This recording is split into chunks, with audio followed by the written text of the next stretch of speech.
Praise the Lord. இந்த நாளிலும் ஒரு வசனத்தை உங்களுக்கு காண்பித்து கொடுக்க விரும்புகிறேன்.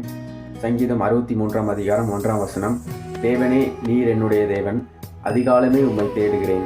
வறண்டதும் விடாய்த்ததும் தண்ணீரற்றதுமான நிலத்திலே என் ஆத்துமா உம்மேல் பாகமாயிருக்கிறது. என் மாம்சமானது உம்மை வாஞ்சிக்கிறது. ஆமென். கர்த்தரை நாம் தேடுகிற சமயம் பார்த்தீங்கன்னா, அதிகாலையிலே நாம் தேடும்போது அவரை நாம் கண்டடைவோம். அதுதான் இந்த வசனத்திலே தாவீது எழுதியிருக்கிறார். அதிகாலை நேரம்தான் அது ஏற்ற நேரமாய் காணப்படுகிறது. ஆண்டவராகிய தேவனை நாம் அதிகாலமே தேடும்போது நம்முடைய வாழ்க்கையில் காணப்படுகிற எல்லா தடைகளையும் ஆண்டவர் மாற்றுகிற தேவனாயிருக்கிறார். இந்த நாளில் உங்களுடைய வாழ்க்கையில் காணப்படுகிற எல்லா விதமான குறைவுகள், தடைகள், எந்தெந்த காரியத்துக்காக நீங்கள் ஜெபித்து கொண்டிருக்கிறீர்கள், எல்லாவற்றையும் குறித்து நீங்கள் கலங்கி கொண்டிருக்கிறீங்களா? ஒரே ஒரு காரியம், அதிகாலமே எழுந்து ஆண்டவரை தேடுங்கள், ஆண்டவரிடத்தில் ஜெபியுங்கள்.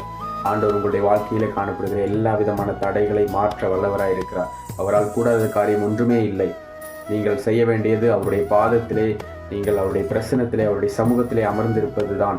அதுக்காக மாத்திரமே கவலைப்படுங்க. சோம்பல்தனமாக தூங்கி கொண்டிருந்தீர்கள் என்றால் அதை தூக்கி எறிந்துவிட்டு ஆண்டவருடைய பாதத்திலே நீங்கள் 1 மணி நேரமாவது செலவு பண்ணி பாருங்கள். உங்களுடைய வாழ்க்கையில் காணப்படுகிற எல்லா தடைகளையும் ஆண்டவர் உடைத்து நீங்கள் எதிர்பார்த்திருக்கிற நன்மைகளை பெற்றுக்கொள்ளும்படியாக இந்த வருஷத்திலே ஆண்டவர் நன்மையை செய்ய வல்லவராயிருக்கிறார். கர்த்தர் தாமே உங்களை ஆசீர்வதிப்பார். God bless you.